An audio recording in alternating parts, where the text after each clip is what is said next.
ಕೇಂದ್ರ ಸರ್ಕಾರ ತಂದಿರುವಂಥ ಒಂದು ಕಾನೂನು ಯಾವುದು ಉದ್ಯೋಗ ಖಾತರಿಯಡಿ ಜನರಿಗೆ ಉದ್ಯೋಗ, ಗ್ರಾಮೀಣ ಪ್ರದೇಶದಲ್ಲಿರುವಂಥ ರೈತರಿಗೆ ಉದ್ಯೋಗ ಕೊಡುವಂಥ ಒಂದು ಹೊಸ ಒಂದು ಏನು ಕಾನೂನನ್ನು ತಂದು ಅದಕ್ಕೆ ಏನೋ ಒಂದು ಹೆಸರನ್ನು ಕೊಟ್ಟಿದೆ ಅಂತ ಹೇಳಿದ್ರೆ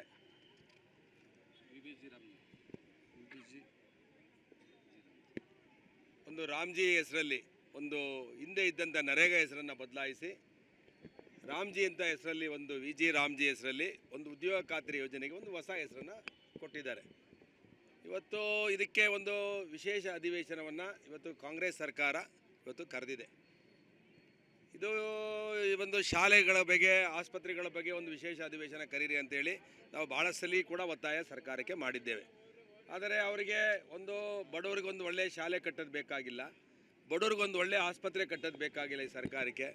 ಈ ಕಾಂಗ್ರೆಸ್ ಸರ್ಕಾರ ಈ ದೇಶದಲ್ಲಿ ಸುಮಾರು 60 ವರ್ಷ ಆಡಳಿತ ಮಾಡಿದಾಗಲಿಂದಲೂ ಗರೀಬಿ ಹಠಾವೋ ಅಂದರು.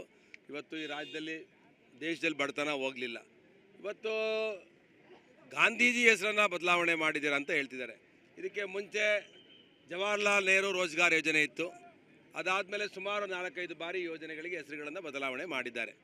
ಇವತ್ತು ಇದರಲ್ಲಿ ರಾಮ್ಜಿ ಯೋಜನೆಯಡಿ ಯಾಕೆ ಇವತ್ತು ವಿರೋಧ ಮಾಡ್ತಿದ್ದಾರೆ ಅನ್ನೋದಕ್ಕೆ ನನಗಿನ್ನೂ ಅರ್ಥ ಆಗಿಲ್ಲ. ಸುಮಾರು 100 ದಿವಸ ಇದ್ದಂಥ ವರ್ಷಕ್ಕೆ ಒಂದು ಕುಟುಂಬಕ್ಕೆ 100 ದಿವಸ ವರ್ಕಿಂಗ್ ಡೇಸ್ ಇತ್ತು, ಕೆಲಸ ಮಾಡುವಂಥ ದಿನಗಳು. ಇವತ್ತು 125 ದಿನಗಳನ್ನು ಸರ್ಕಾರ ಮಾಡಿದೆ. ಮುಂಚೆ 37,000 ಹಣ ಬರ್ತಿತ್ತು ಒಂದು ಕುಟುಂಬಕ್ಕೆ ಒಂದು ವರ್ಷಕ್ಕೆ, ಇವತ್ತು 47,000 ಹಣ ಬರ್ತಾ ಇದೆ. ಮತ್ತು ಗ್ಯಾರಂಟಿಯನ್ನು ಕೊಟ್ಟಿದೆ, ಉದ್ಯೋಗವನ್ನು ಕೊಡಲೇಬೇಕು ಅಂತ ಕೂಡ ಗ್ಯಾರಂಟಿಯನ್ನು ಕೊಟ್ಟಿದೆ. ಆದರೆ ಕಾಂಗ್ರೆಸ್ ಸರ್ಕಾರ ಇವತ್ತು ದಿವಾಳಿ ಆಗಿದೆ. ಮುಂಚೆ 60-90-10 ಇತ್ತು, 90 ಭಾಗ ಕೇಂದ್ರ ಸರ್ಕಾರ ಕೊಡ್ತಿತ್ತು, 10 ಭಾಗ ರಾಜ್ಯ ಸರ್ಕಾರ ಕೊಡ್ತಾಯಿತ್ತು. ಇವತ್ತು 60% ಕೇಂದ್ರ ಸರ್ಕಾರ ಕೊಡ್ತಿದೆ, 40% ರಾಜ್ಯ ಸರ್ಕಾರ ಕೊಡಬೇಕು ಅಂತೇಳಿ ಕಾನೂನು ಮಾಡಿದೆ. ಈ ಕಾನೂನು ಮಾಡಿರೋದ್ರಿಂದ ಕೇಂದ್ರ ಸರ್ಕಾರ ಕೊಟ್ಟಿರೋಂಥ ಯೋಜನೆಯನ್ನು ಅನುಷ್ಠಾನ ಮಾಡೋಕ್ಕೆ ರಾಜ್ಯ ಸರ್ಕಾರದಲ್ಲಿ ಹಣ ಇಲ್ಲ, ರಾಜ್ಯ ಸರ್ಕಾರ ದಿವಾಳಿ ಆಗಿದೆ.